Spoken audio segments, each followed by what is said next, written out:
চিহ্নিত প্রশ্নের উত্তর দেবার জন্য। মাননীয় প্রধানমন্ত্রী, নিঃসঙ্গ কারাগারের দুঃসহ যন্ত্রণাময় ৩৩১ দিন আপনি ব্যবহার করেছেন দেশের উন্নয়ন চিন্তায়। আপনি ঘাত প্রতিঘাতে অবিচল থেকেছেন। আপনার কাছে আমার সম্পূরক প্রশ্ন, ১/১১ কুশীলবরা বাংলাদেশকে তছনছ করে দিয়েছিল, আপনাকে রাজনীতি থেকে মাইনাস করতে চেয়েছিল।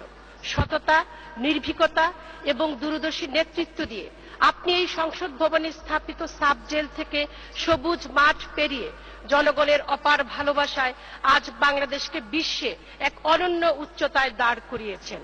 আপনার নেতৃত্বে বাংলাদেশ এখন উন্নয়নের রোল মডেল। সম্প্রতি G7 আউটরিচ প্রোগ্রামে আপনার অংশগ্রহণ, সৌদি আরব সফর এবং দেশের অগ্রগতি বাধাগ্রস্ত করতে যারা পরিকল্পিতভাবে গুপ্ত হত্যা করছে, এই বিষয়ে অনুগ্রহ করে কিছু বলবেন কি? ধন্যবাদ মাননীয় স্পিকার। ধন্যবাদ মাননীয় সদস্য। মাননীয় প্রধানমন্ত্রী। মাননীয় স্পিকার, যারা মাইনাস করতে চাচ্ছিল তা এটা আসলে মাইনাসে মাইনাসে প্লাস হয়ে গেছে। কাজে এখানে আর বেশি আমি মতামত দিতে চাই না। তবে এই যে গুপ্ত হত্যা, আপনারা লক্ষ্য করেছেন যে 2013 সাল থেকে 2014 সাল নির্বাচন ঠেকানোর পরিকল্পনায় প্রকাশ্য দিবালোকে আগুন দিয়ে মানুষ পুড়িয়ে হত্যার একটা কর্মযজ্ঞ করা হয়েছিল। বহু মানুষ এভাবে প্রকাশ্যে পুড়িয়ে হত্যা করা হয় এবং এই মানুষ পুড়িয়ে মারাটা এটা জনগণ গ্রহণ করেনি, তারা এর প্রতিরোধ শুরু করে। জনগণের মধ্য থেকে প্রতিরোধ আসে 2015 সালে। সেই জানুয়ারি থেকে নিয়ে মার্চ পর্যন্ত 3টে মাস এদেশে এই মানুষ পোড়ানোর এক হত্যাযজ্ঞ চলতে থাকে। শত শত মানুষকে পুড়িয়ে মারে, শত শত বাস গাড়ি, মানে হাজার হাজার গাড়ি, বাস, ট্রাক, সে ড্রাইভার, হেল্পার সহ তাদেরকে পোড়ায়। ছোট শিশু এবং বাবার সামনে ছেলে, মায়ের সামনে মেয়ে এবং বাবা পুড়ে মারা যায়, কিছু তারা করতে পারে না, অসহায়। গাড়ি থেকে ড্রাইভার নামিয়ে তার গায়ে পেট্রোল দিয়ে তাকে পুড়িয়ে মারে। এরকম জঘন্য ঘটনা বাংলাদেশে ঘটানো হয়েছিল। অত্যন্ত দুঃখের বিষয় যে এটা আন্দোলনের নাম করে এই ধরনের ঘটনা ঘটানো হয়। যখন এটা আমরা প্রতিবাদ করি এবং দেশবাসী প্রতিবাদ করে, যখন গণরোষ সৃষ্টি হয়, তখন তারা এখান থেকে বিরত হয়। কিন্তু এখন আমরা দেখতে পাচ্ছি যে এখন গুপ্ত হত্যার পথ বেছে নেওয়া হয়েছে। এবং আপনারা লক্ষ্য করবেন, মসজিদ, মন্দির, গির্জা, প্যাগোডার পুরোহিত বা ইমাম, তাদেরকে হত্যা করা হচ্ছে। মসজিদের ইমাম, গির্জায় একজন ফাদারকে আক্রমণ করা হলো, তারপরে প্যাগোডা অথবা মন্দিরে। সেই সাথে শিক্ষক, রাজশাহী বিশ্ববিদ্যালয়ের শিক্ষককে হত্যা, এমনকি যেটা এর আগে কখনো আমরা দেখিনি, যে পুলিশ অফিসার যিনি এই সন্ত্রাসের বিরুদ্ধে অত্যন্ত দক্ষতার সাথে কাজ করে যাচ্ছিল, তার স্ত্রীকে কিভাবে কুপিয়ে কুপিয়ে হত্যা করা হলো। কুপিয়ে গুলি করে প্রকাশ্য দিবালোকে ছোট্ট তার শিশুর সামনে হত্যা করা হয়েছে। মাননীয় স্পিকার, যারা এই হত্যা চালাচ্ছে, যেমন পুলিশ, তাদের কাজই তো আইন শৃঙ্খলা রক্ষা করা, তাদের কাজ হচ্ছে অপরাধীদের ধরা।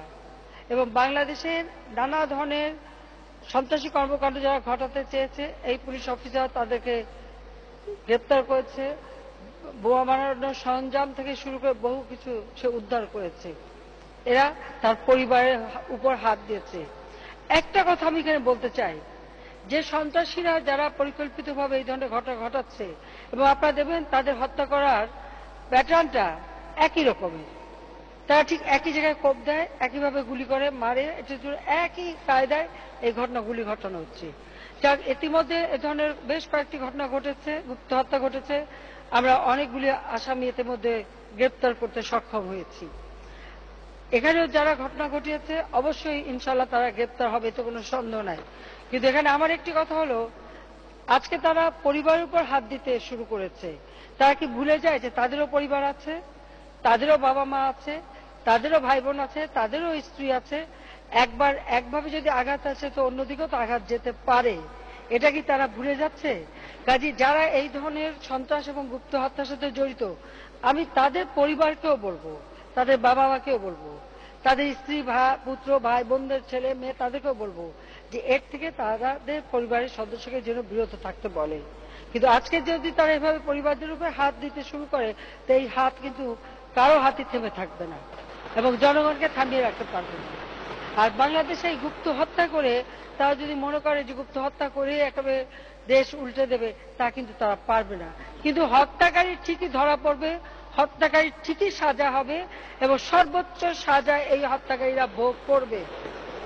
এবং এটা যে প্রমাণিত সত্য, এটাও আমি তাদের বলতে চাই যে 1971 সালে যারা যুদ্ধ অপরাধ করেছিল, এদেশে গণহত্যা চালিয়েছিল, মেয়েদের রেপ করেছিল, লুটপাট করেছিল, অগ্নিসংযোগ করেছিল, আমাদের বুদ্ধিজীবীদের হত্যা করেছিল, আমরা কিন্তু এই 44 বছর পরে এসেও তাদের বিচার করতে সক্ষম হয়েছি, তাদের ফাঁসি হয়েছে। কারণ খুনের মামলা তামাদি হয় না কখনো, তাদের কিন্তু বিচার হয়েছে সেই যুদ্ধ অপরাধীদের।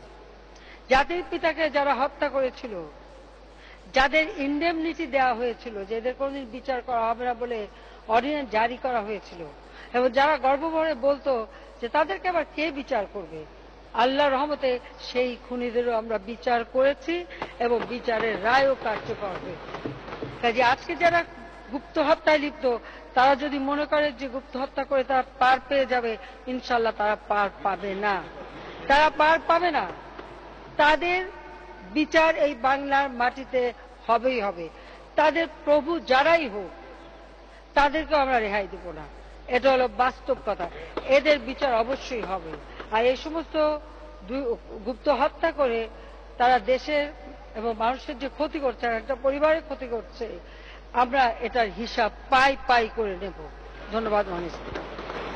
ধন্যবাদ মাননীয় প্রধানমন্ত্রী। মাননীয় সদস্য জনাব ফখরুল ইমাম। ধন্যবাদ মাননীয় স্পিকার।